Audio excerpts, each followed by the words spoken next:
We're back with CEO of APR Energy, John Campion, and we've just talked about his amazing story beating the odds and turning an early stumbling block into a billion-dollar empire. Part of the rewards for success is that you allowed, this allowed you rather to chase some of your other dreams, which, I mean, how cool, rock and roll and fast cars. Yes. Yeah. I would have wanted to hang out with you back in the day. So what's the passion with fast cars? How did that all come about? So, I grew up in Ireland in the late 60s and early 70s, and there wasn't a lot happening. I mean, we're talking very Irish Catholic, very insular, very not a lot happening. A lot of high unemployment, and you had the pub, which was always good. And then where do you go for inspiration, right? So I'm not doing well in school, and where do you go for inspiration? So we had Thin Lizzy, which was an Irish rock band, and we had Rory Gallagher, which was an Irish blues player.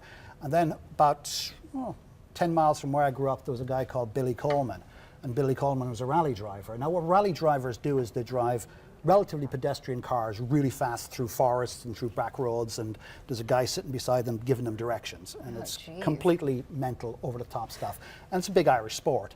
So Billy was a farmer who happened to be a race car driver, and he won a lot of regional stuff in Ireland. In 1974, himself and his brother built a car and put it on a trailer and went to England. Now, the difference between Ireland and England in the 70s was the difference between Jacksonville and New York City in the 70s. Oh, wow. It was that different, right? So the two lads get a trailer, put this car on it, go to England, and they compete in the equivalent of the NASCAR series. Okay. To put it in perspective. In a car they built? Yeah. Themselves. Oh my gosh. At a farm. Oh my and I mean, it's a phenomenal story. And they went up against the, the factory teams. They went up against the Hendricks. They went up against Ganassi's. They went up against the factory teams. And they won the championship. Oh, wow. Real David and Goliath stuff, right? Fantastic. So this farmer can do that. Well, God help us, I can go to America and be successful. Inspirational, right? Gets you going, hair in the back of your neck standing up, and you're going, well, that's phenomenal, that's inspirational, let's play that forward. So that's kind of one of the things I got into race cars. I came to America, I started making a few dollars, and then I started buying cars from my past. We know you have a nice collection. What would be your favorite? Do you have a favorite? A favorite couple? Well, actually, that's a great story. So I have cars that cost from here to there. And what's there? A lot. He's a billionaire. Right? You do the math. Yeah. In any event. It's not a Honda Accord. My favorite car was a car that there's very few in America. It's an English car, and it's a thing called a Ford Cortina. They're a small little boxy car. Think of an old 60s or 70s Fairlane with somebody who does this. Right? Oh, jeez. And there's very few in the Americas who were never imported in America. We found one on Craigslist in Jacksonville. So I had to buy it. And the reason I had to buy it is my dad had one. Oh, wow. And Is it the same color? Not the same color, not the same model, but the same car, 1967. I'll get a little teary on this one in a minute. My dad had that car in 1967. It was the first brand new car he ever bought. I'm 4 years old. I'm sitting in the back of this car, and the smells of the gasoline and the vinyl interior take me back to being in the car with my mom and my dad and my brother. So that's the most valuable car I own. Yeah. You know what? One of the things I really like about you is, other than being a really nice guy who tells great stories, you're also a very giving guy. You are involved in just a bunch of roadies, an organization that helps out and give back to victims of disasters. That's the word I was looking for. And another reason why I really like you is because here in Jacksonville, at your facility, you guys have a smoothie. Coffee bar that your employees can go and get a little something to drink. Now that is awesome. Well, look, we got a lot of people who work hard, and I have a problem with. I personally have a problem with vending machines. It's like, come on, really? You're not worth the 50 cents for a candy bar, really? So we put in a coffee. We hired a full-time barista. We've got 120 people working in Port Jacksonville. Amazing. And she pulls smoothies and she makes coffees, but what's the most important thing? Being selfish, what's the most important thing? I can walk in there any time during the day and I can get the vibe on the entire building. Oh, right. Very smart. She'll tell me what's going on. She'll go, John, it's good, or it's not so good, or Oh, we got this to worry about, or whatever. She's the gatekeeper. Thank you. Well, not the gatekeeper. She monitors the vibe. She's the watcher. Exactly. So that's very Eyes and cool, ears. right? Yeah. So we like that. We just changed the policy. We weren't so good on maternity and paternity. We weren't so good. So we became best in class. We just announced that we're doing 16 weeks for women, full paid.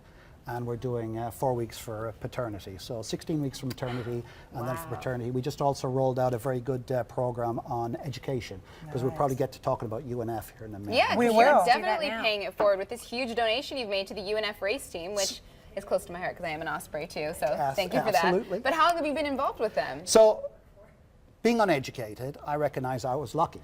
So therefore, if you can play it forward, help people get some education. So we put forth a program. I tasked Morgan, who works for us, to what's the best program in town. So Morgan put together a great program, and the program is literally what we pay for somebody to do a master's. So if you work at APR Energy and you want to do a master's, we'll pay $20,000 a year for 3 years, total of $60,000. Where So- were you before I had to go to school? Oh my gosh, But this again- is amazing. But again, ladies, it's that balance, right? That's great for the employee, but I'm getting, as an employer, I'm getting a sign up for 3 to 4 years from that person. So I'll give you something, but you're Yes, giving me something. yes, So yes. what a lot of companies don't recognize is the cost of training and the cost of hiring. Retraining and rehiring is very, very expensive. Also the loss of institutional knowledge, right? Because you kind of know where your way around, you know the people, you know everything. For somebody to come into a new business, it takes months and months and months to come fully up to speed. So let's retain the great people we have, Yes. rather than having them go somewhere else because somebody else can do something better for Yes. them. Yep. So UNF, love UNF. Aren't they great? Absolutely fantastic. So, who's the coolest person in Jacksonville, Florida? One of the coolest people. You are right Say now. you, right? You give your employees smoothies. The one paying You the are. tuitions. That's the coolest person. One of the coolest people in Jacksonville, Florida is Bill Warner. Bill Warner is the founder and chairman of Emilia la Concorde Elegance, which is one of the top car shows in the world. Amazing Yes, show, yes. yeah. And just super guy. So the Osprey started the race team, and what the race team is, it's the Society of Automotive Engineering, and universities build a car, they compete. 120 different teams from around the world. They go up to Michigan in May, and they compete. They put a business plan together, they race, the engineering, so it brings a lot of different disciplines together. So Bill gave these guys, in their second year, a space at the Concord to sort of get people to give them money. So I'm walking out, and this young fella comes up to me and he goes, "Hey, can I talk to you?" So he gave me a great pitch. He gave me a fantastic elevator pitch. So I said, "Okay, I like this. Here's my business card. Come see me next week." So he came to see me next week, and he brought the rest of his team. Oh, wow. And some of the people from the university. So APR stood up, and we said we would be the major sponsor for 5 years. And my wife and myself, our family foundation, we kick in as well. So it's the company and my family foundation are behind the race team.